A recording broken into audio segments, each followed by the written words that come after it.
kejayaan kita ni ada kaitan dengan cara kita melihat diri, cara kita define identiti diri. Kalau nak berubah tapi kita tak tukar identiti diri, memang susahlah nak berubah. Kalau kita nak berubah tapi masih lagi ada habit yang sama, cara berfikir yang sama, memang hidup takkan berubah.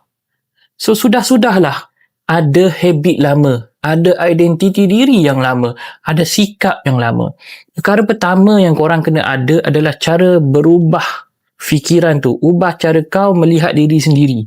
Ubah benda tu dulu. Kalau kau rasa kau macam loser macam dulu, maka sampai bila-bila kau akan loser. Tapi kalau kau ubah cara fikir kau, cara kau melihat diri tu, kau sangka engkau adalah seorang juara, itu adalah langkah pertama untuk kau define identiti baru supaya kau betul-betul boleh ambil tindakan untuk berubah.